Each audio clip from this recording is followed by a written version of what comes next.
Hello மக்களே, வணக்கம். வந்தனம் நான் உங்கள் ஆர்ஜே கிருபா. இன்றைக்கி நம்ம யாரை பற்றி பார்க்க போகிறோன்னு பார்த்தீங்கன்னா, என்னம்மா நடிக்கிறாங்களே, வயசே ஆகாதாப்பா அப்படின்னு யோசிக்க வச்ச நம்ம சரோஜா தேவி மேமை பற்றி தான் பார்க்க போகிறோம். வாங்க வீடியோக்குள்ளே போகலாம்.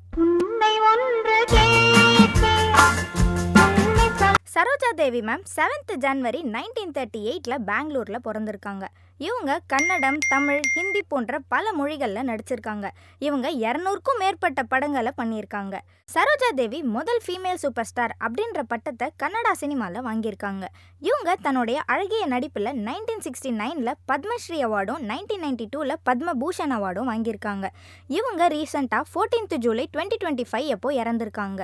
சரோஜா தேவி 1958 நாடோடி மன்னன் அப்படின்ற படத்தில் அவங்களோட நடிப்பு திறமையை தமிழ் சினிமாவில் வெளிப்படுத்தி பிரபலமாகியிருக்காங்க.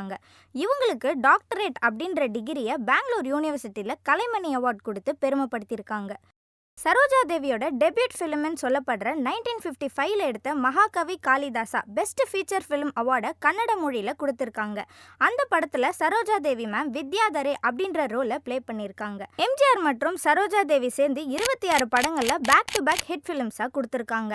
சரோஜா தேவி 161 படங்களில் மெயின் லீட் ரோலை ப்ளே பண்ணியிருக்காங்க. இவங்க ஃபீமேல் லீட் ஹீரோயினா 1985 வரைக்கும் நடிச்சிருக்காங்க. சரோஜா தேவி முதல்ல அவங்களோட 13வது வயசில் நடிக்க ஸ்டார்ட் பண்ணியிருக்காங்க.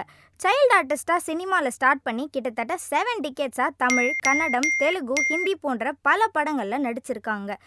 இவங்க இப்போ ரீசெண்டாக போன 14th ஜூலை 2025 அப்போ உடம்பு சரியில்லாத காரணத்தினால இறந்து போயிட்டாங்க. இவங்கள மாதிரி ஆர்டிஸ்ட்டை இந்தியன் சினிமா ரொம்பவே மிஸ் பண்ணுறாங்க. இந்த மாதிரி நிறைய ஆர்டிஸ்ட் இந்தியன் சினிமாவுக்கு பெருமைப்படுத்தியிருக்காங்க. இந்த வீடியோ உங்களுக்கு பிடிச்சிருந்தா லைக் பண்ணுங்கள், ஷேர் பண்ணுங்கள், மறக்காமல் கிளிப்ஸ் மீடியாவை சப்ஸ்கிரைப் பண்ணுங்கள். சைனிங் ஆஃப் உங்கள் ஆர்ஜே கிருபா.